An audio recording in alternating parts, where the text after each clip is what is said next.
There are so many ways to make a fish curry, but I think a Sri Lankan fish curry really is the best. Oh, well. And yours in particular, Elise. Thank you, Justine. There are so many variations with the word curry. It is...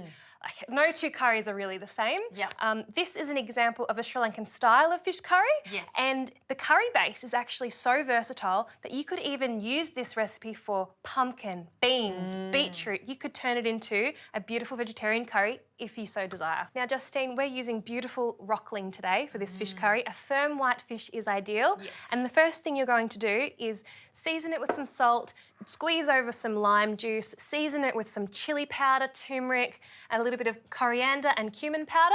Okay. That marinade could set the fish for about 15 to 20 minutes if you've got time.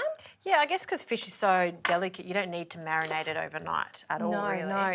This will cure it a little bit. Yes. And I think that helps to firm the fish up a little bit for cooking with. And we've got the rockling here, and you said any firm white fish. Yes. Flathead could work nicely. Barramundi. And don't be afraid to cook fish on the bone as well. Yeah. I think it tastes even better on the bone. Oh, yeah. And it holds its shape. And you can see Elise has cut these into big chunks. I love a fish curry that has gorgeous, generous pieces of fish that are just cooked. Very good. All right, Okay. put that to the side. Now, I'm going to get started with a little bit of ghee in the pan. While I'm doing this, could I please get you to just pop a little slit into that long green chilli for me, please? Okay, I can do that for you. Thank you. I'm adding about half a teaspoon of brown mustard seeds. I'm going to also add some curry leaves, 2 sprigs for this one, I think. Yes. And Justine, could I also please get you to dice that Roma tomato for me, please? Sure can. Thank you. Love to. Gorgeous. All right. As that's just starting to crackle, I'm going to add the onion. And I am also adding this beautiful green chilli. Now, if you like a spicy curry, feel free to dice this chilli.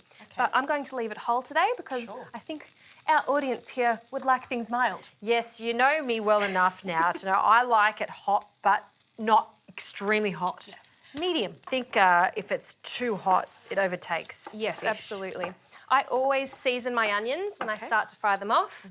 It helps to release some moisture. Justine, could I get you to also please add the juice of a whole lime to that fish? Can do, yes. Thank you. So I'm cooking the onions until they're starting to caramelise. Have patience because that's where a lot of flavour comes from. Okay. And cooking with beautiful red onions is a traditional Sri Lankan tip. It's what I saw my nana do. It's what my aunties do. That was Lots of red onions. Her onion of choice, was it? Yes. They are just starting to sweat down. Some of them are starting to brown. We've got a nice blister on this green chilli. Yes. And we've got crispy curry leaves. Very good. The next thing I'll do is add the minced garlic and the minced ginger. Do you know what I've noticed? You haven't used too much ghee. No, I always that's find some curries have a lot of oil or fat. Not this one? Well, with this one here, I haven't added too much because I want it to be a really gentle curry that isn't split. So often, for a Thai curry is a good example of a split curry. Often there'll be that layer of beautiful oil on top. With this Sri Lankan fish curry, I want it to be like an amalgamated one. Yes, Okay? got it. And that's why we'll add the coconut milk towards the end. We'll add the tomatoes now, please. Okay. Here the tomatoes. Here. We'll fry them off just a little bit so the natural sugars in the tomatoes can start to do their thing. Very good. I like to season tomatoes as well. Nothing worse than a curry, and not even just a Sri Lankan curry, but any curry that hasn't been seasoned with salt. There are loads of spices in there, but that doesn't mean it's been seasoned. So if you don't season your curry, it's like it's a waste of spices because you can't taste the spices. They don't pop. Absolutely. Yeah. Always season your food. Always. It is a general rule for all. All right. I've just added about 200 mils of water. And into this pot, I'm adding some rumpa or pandan that's been knotted, and that will help to bruise these leaves, and a little beautiful cinnamon stick. Very good. Gorgeous. This here will start to bubble, it'll thicken, it'll reduce a little bit as well, and that's when we add our coconut milk. Okay.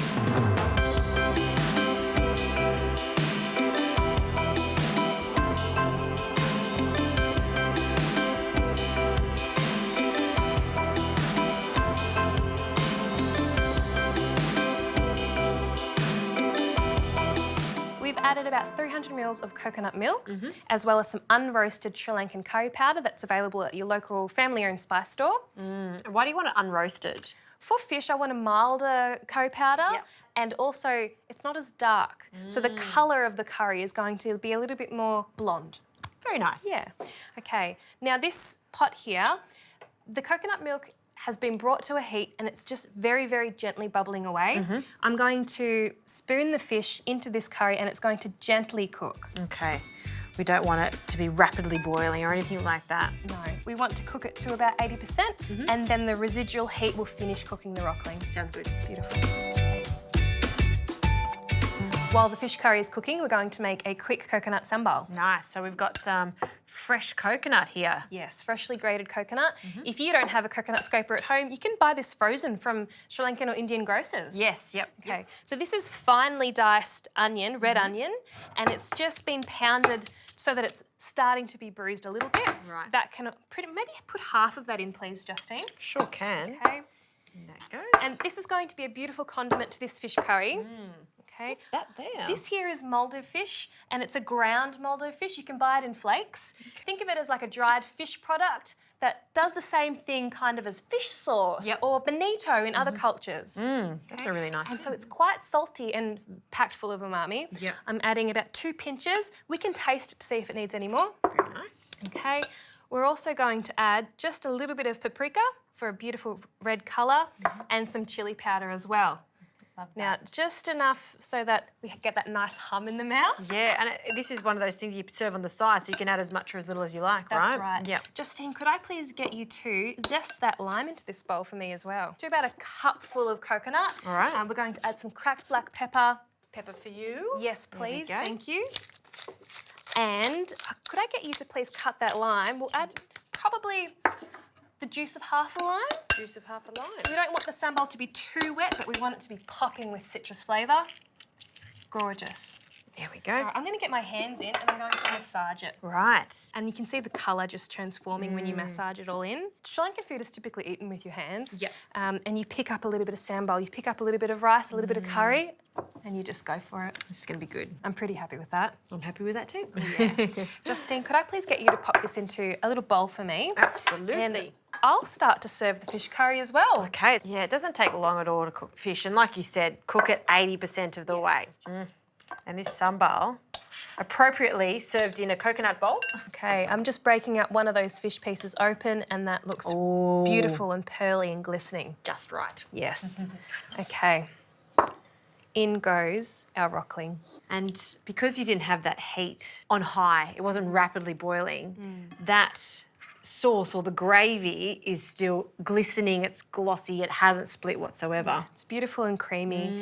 And that also affects the cooking of the fish. If Yep. it is boiling and when you take it off the heat, the temperature of the fish is actually going to keep increasing. Exactly. And probably dry out. So cook gently.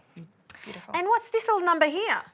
That is a brinjal pickle, one of my favourite condiments in Sri Lankan cuisine. It is an eggplant pickle. And if you're game to make it yourself, there are plenty of recipes online. Otherwise, just go to your local spice store. I'm going to give it a little squeeze of lime for life. And then, Justine, I want you to tuck in. Oh, I would love to. Beautiful. All right, let's try this fish.